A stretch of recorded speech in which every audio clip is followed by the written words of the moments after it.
ये जो पोर्शन अभी चल रहे हैं जिसमें ये है कंपेटिटिव फर्म के ऊपर, 4 मार्केट स्ट्रक्चर है कंपेटिटिव मार्केट स्ट्रक्चर के ऊपर ये लेक्चर है, और उसकी मैं एक वीडियो बना रहा हूँ। इसको 2 पोर्शन में डिवाइड करना पड़ेगा, वीडियो बड़ी हो जाती है, 10 मिनट की 2 वीडियो इंशाल्लाह मैं आपको ये पूरा लेक्चर समझा दूंगा 20 मिनट में।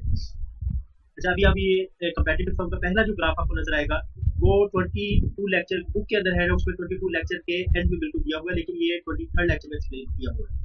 अब इसको देखें कि ये है, इसमें इस तरह से आपने ये कंक्लूड करना है कि फर्म जो है प्रॉफिट कैसे बना रही है। ठीक है, इसमें आपको मैं ये कैलकुलेट करके दिखाता हूँ कैसे फर्म आप तब से कैसे अंदाजा लगा सकते हैं कि फर्म प्रॉफिट बना रही है। ये ग्राफ आपको जो स्क्रीन पे नजर आ रहा है, ये ग्राफ आपको ऐसी बुक में मिलेगा। अभी मेरी जो वर्किंग है इसके बाद वो ये वाली वर्किंग, ठीक हो गया। इस वर्किंग से मैं आपको समझाता हूँ कि ये ग्राफ क्या बता रहा है। हम कहाँ से स्टार्ट करते हैं, देखिए याद रखिए कि जब भी प्रॉफिट या लॉस देखना हो किसी भी ग्राफ के अंदर, तो आप एक पॉइंट पकड़ना है, वो चाहे कोई भी मार्केट स्ट्रक्चर हो, मार्केट स्ट्रक्चर कंपेटिटिव हो, ओलिगोपोली का हो, मोनोपोली का, कोई भी मार्केट स्ट्रक्चर हो, आपने देखना है कि MC marginal cost is equal to marginal revenue कहाँ है। ये मार्जिनल कॉस्ट की कर्व है ये वाली, और ये रेवेन्यू की मार्जिनल रेवेन्यू की कर्व है। तो ये वाला पॉइंट, ए वाला पॉइंट आपने सबसे पहले पकड़ना है। यहाँ से जिस तरह मार्केट को इक्विलिब्रियम के हिसाब से करते हैं ना स्टडी, इजी हो जाता है एक्सप्लेन करना। इसी तरह कोई भी ग्राफ है उसको माइक्रो इकोनॉमिक्स के अंदर marginal revenue equal to marginal cost से पकड़ के एक्सप्लेन करना स्टार्ट किया। ठीक है, ये याद रखिए। अब पॉइंट ए से स्टार्ट करते हैं। ठीक है, पॉइंट ए जनाब ये है हमारा। इस पॉइंट के ऊपर हम देखते हैं कि फर्म क्या प्रॉफिट बना रही है कि लॉस बना रही है। अच्छा जी, देखते हैं, स्टार्ट करते हैं। ए को पकड़े, ए को लेफ्ट के ऊपर आप ले जाएं, और लेफ्ट के ऊपर आप वाई एक्सिस के ऊपर लेके जाएंगे तो ये हमें 40 मिल रहा है। अच्छा, ये मैं आपको बताऊं कि जहाँ पे एवरेज रेवेन्यू मार्जिनल रेवेन्यू हो कंपेटिटिव फर्म के अंदर, वो ही फर्म की प्राइस होती है, per unit cost, per unit जो प्राइसिंग होती है वो वही वाली लाइन होती है। ये इधर उसने ग्राफ के अंदर शो भी किया हुआ। ठीक है जी, M R is equal to P. अच्छा, अभी ये देखिए कि पी इज इक्वल टू 40 है, मींस कि आपका एक यूनिट जो है 40 रुपीज पे बिकेगा। अच्छा, यहाँ से आपको टोटल रेवेन्यू कैलकुलेट कर सकते हैं। अच्छा, ए पॉइंट जो है वो डी पॉइंट, ए की लाइन में क्या लिखा है, point A is equal to D. ठीक हो गया। अच्छा, टोटल रेवेन्यू निकलेगा पी मल्टीप्लाई क्वांटिटी, ठीक है 40, और इसको आप एक्स एक्सिस पे गिराओगे तो क्वांटिटी वाला ग्राफ है, क्वांटिटी वाला, क्वांटिटी एक्स एक्सिस पे है, और प्राइस जो है, प्राइस इसके ऊपर लिखना नहीं चाहिए, इसके ऊपर पर यूनिट इसको लिखना चाहिए, क्योंकि प्राइस भी इसी के ऊपर है, प्रॉफिट कॉस्ट भी इसी के ऊपर है। इसका कॉस्ट पर यूनिट भी होती है, प्राइस पर यूनिट भी। जिस तरह प्राइस पर यूनिट देख रहे हैं हमें 40 मिल रही है, 40 320 हो गया। 8 उठाया हमने, 2 4 वाला, इसमें थोड़ा सा ऐड कर देते हैं। अभी देखो, ठीक है जी, ये क्यू स्टार के ऊपर 8 मिला आपको, और ये 320 हो गया। पॉइंट सी लेते हैं, पॉइंट सी क्यों लेना है, ये पॉइंट सी और ये पॉइंट बी और सी इक्वल है, जैसे मैंने ए और डी इक्वल किया तो इसको भी आप इक्वल कर सकते हो, क्यों लेना सी। अभी हमने देख लिया कि हमें कितने का हमारा प्रोडक्ट बिक रहा है, तो प्राइस हमें मार्केट में क्या मिलेगी वो दिखती है। अभी हमें कॉस्ट कितनी पड़ी है, एक पर यूनिट पैदा करने के लिए इंडस्ट्री के फर्म के अंदर कितना क्या पड़ा है, वो पड़ा है 30 का। कैसे पता चला, एवरेज टोटल कास्ट होती है वो आपकी कॉस्ट लाइन ही होती है, उसको आप जब वाई एक्सिस में लेके जाएंगे तो आपको कॉस्ट मिलेगी। अब याद रखें कि हमेशा किसी ग्राफ से अगर आपको कॉस्ट चाहिए, पर यूनिट कॉस्ट, आप एवरेज टोटल कास्ट को लेफ्ट साइड पे या वाई एक्सिस के ऊपर लाइन खींचोगे तो आपको प्राइस पर यूनिट मिल जाएगी। 30 है। आप देखिए अभी कॉस्ट सी और क्यू क्वांटिटी 8, कोई क्वांटिटी उठा रही है क्योंकि ई इज इक्वल ए वाला पॉइंट हम लेके चल रहे हैं, क्योंकि इस F C is M R वाले पे हमें चल रहा है। इस पॉइंट पे भी हम प्रॉफिट कैलकुलेट करके देखते हैं, 240 आ गया। ठीक हो गया। अभी इसका मैंने ब्लू पे प्रॉफिट दिखाया, ये ब्लू का M R equal to M C के ऊपर क्या होगा, प्रॉफिट पाई से डिनोट करते हैं। टोटल रेवेन्यू है 320, टोटल था कॉस्ट थी 240। ठीक हो गया, तो क्या बना 80 का भी प्रॉफिट।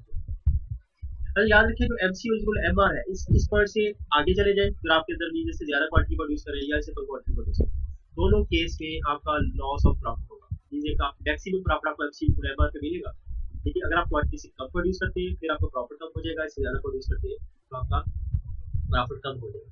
ठीक है, उसकी वजह क्या है, उसकी वजह ये है कि आपका जब आप इस एफसी को एम आर ग्रेटर पे लेके जाते हैं तो आपके वेरिएबल कास्ट बढ़ जाती है, क्योंकि एमसी ऐसा पॉइंट है जहाँ पे variable cost, average variable cost वो मिनिमम होती है, मतलब जितनी वो कम हो सकती है फर्म के अंदर वो उधर होती है। तो सारी मशीन आपकी एफिशिएंटली चल रही है, ये वो वाला पॉइंट है। इससे पीछे होता है तो आप मशीन को अपना लेस यूटिलाइज करें, कम एफिशिएंसी में चला रहे हैं, इस केस में प्रॉफिट होता है। लेकिन अब कर देखिए अंदाजा हो जाता है कि एमसी अगर एमआर से ऊपर है तो आपको प्रॉफिट लेस हो रहा है, और नीचे है तो फिर भी लेस हो रहा है। ये ऑप्टिमम पॉइंट। अभी हम देखते हैं कि ये क्यू स्टार से नीचे Q less than Q star पे क्या हो रहा है। ये मैं आपको बता रहा हूँ लॉस ऑफ प्रॉफिट, ये कह रहे हैं लॉस ऑफ प्रॉफिट। क्या हो रहा होगा अभी देखते हैं। चले जी हम जरा इससे पीछे आते हैं, इस पॉइंट पे आ गया, इस पॉइंट पे उसने कोई नाम नहीं दिया हुआ, तो मैंने ये वाला Q1 है ये इसी को दे दिया कि ये वाला Q1, ठीक हो गया, ये वाला Q1 के ऊपर क्वांटिटी कितनी है 7, ये देखिए इधर कैलकुलेशन की है, वही कैलकुलेशन सेम इधर 40 है, 40 की प्राइस को 7 यूनिट बेचे 280 बन गया, और कॉस्ट में क्या करता है एवरेज टोटल कॉस्ट के ऊपर आपने लाइन गिरा दी, ऐसे है 30 आया, 30 से थोड़ा कम है वैसे, थोड़ा ज्यादा है जैसे 31-32, लेकिन मैं सिंपल रखना चाह रहा हूँ कैलकुलेशन। फिर ये देखिए 210 आया, आपको प्रॉफिट क्या आया, प्रॉफिट 11 इधर शो कर दिया 70 वाले, आप देख लें ऊपर गए हैं फिर भी प्रॉफिट कम हो गया, ठीक है। अच्छा ये तो था, अच्छा ऊपर जाएंगे ना, बब जाएगी उसकी कैलकुलेशन भी आपने ऐसी करनी, आपने क्या करना है इसके अंदर, आपने 9 लेना यूनिट, ठीक है। अच्छा अभी आप कॉस्ट कौन सी लेंगे, कॉस्ट ये इधर से स्लाइस, अब ये देख लें ये कहीं समथिंग अबव 34-35, ठीक हो गया, तो आप देख रहे हैं 40 पे पीछे की बिकेगी और 34-35 में प्रॉफिट हो गया, एवरेज टोटल कहाँ से आपको प्राइस मिल जाएगी। अच्छा आगे चलते हैं, अगला ग्राफ है। अच्छा ये ग्राफ है फर्म का, जो फर्म का लॉस में है, ये उस फर्म का ग्राफ, इस फर्म का ये ग्राफ आपको डिफरेंट नजर आएगा कि मैं अपनी वर्किंग वाला ग्राफ दिखाता हूँ ताकि आपको तो इसकी समझ आ सके, ठीक हो गया। अच्छा ये वो है ग्राफ जिसमें मैंने बताया, अब इसमें से भी वही मैंने बताया था पॉइंट, हमने वही लेना है MC इक्वल टू M, इस पॉइंट को आप देख लेते हैं क्या आ रहा है।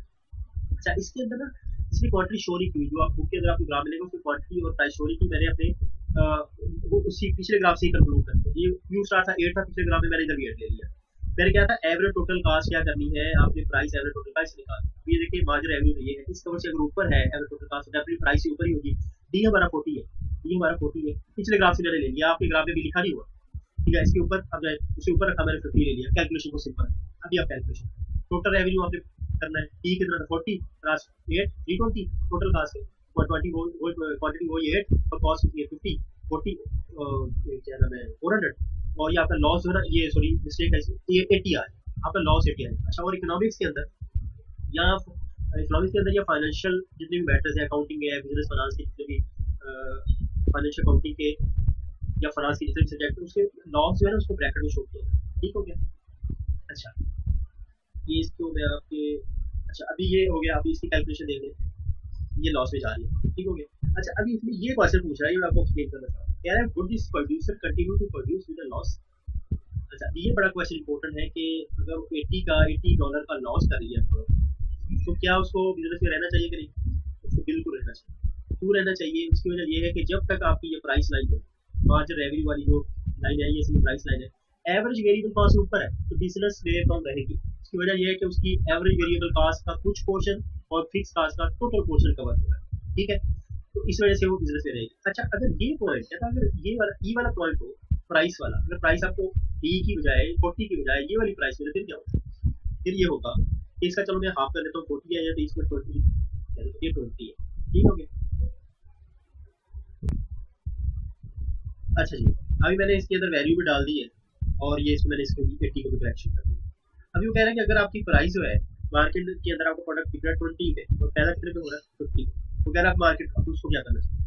अच्छा ये जस्ट प्राइस देख के या कॉस्ट देख के अंदाजा नहीं होता कि हमको बिजनेस में रहना है, आपने देखना क्या है, आपने देखना ये होता है कि अगर आपकी जो प्राइस लाइन है एवरेज वेरिएबल कॉस्ट से ऊपर है तो इट मींस के जो रेवेन्यू आ रहा है उसके अंदर average variable cost plus fix cost, average fix cost दोनों रिकवर हो गए, कुछ एवरेज वेरिएबल कॉस्ट कुछ पोर्शन, अगर ये वाली लाइन भी एवरेज वेरिएबल कॉस्ट को टच कर रही है इट मींस के आप पैदा तो कर रहे हैं यूनिट, लेकिन आपको कोई आपकी एवरेज जो एवरेज वेरिएबल कॉस्ट वो कॉस्ट होती है जो कि वो जो प्रोडक्ट आप बना रहे हैं उस प्रोडक्ट के स्पेशली उसी के ऊपर इंकर हो रही है, उसी को बनाने की वजह से जो आपको आपका खर्चा हो रहा है उसको कहते हैं average variable cost per unit. इसमें इसको अगर टच कर देगी तो आप खुद देख लें तो फिर क्या फायदा होगा, तो पैदा कर रहे हैं पैसे लग रहे हैं, कोई आ कुछ नहीं रहा, पैसे लगा रहे हैं उतने ही आ रहे हैं, जितने लगा रहे हैं उतने ही आ रहे हैं, उल्टा फिर आपका फिक्स कॉस्ट वाला जो होंगे कवर नहीं हो रहा।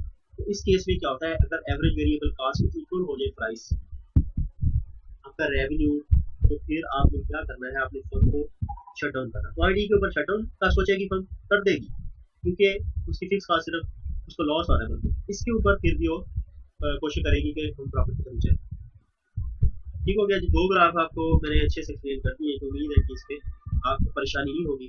अभी आप वही कंक्लूजन जो हमने पीछे देखे हैं वो देखें, क्या कहा था मैंने, हमने कैलकुलेशन से देखा profit maximise when MC equal to M, दोनों ग्राफ में हमने देखा, पहले ग्राफ में हमने देखा P इक्वल टू ATC, हमने पहले ग्राफ में देखा जब तक price ATC average total cost से ऊपर रही है तो फर्म प्रॉफिट मेक करेगी।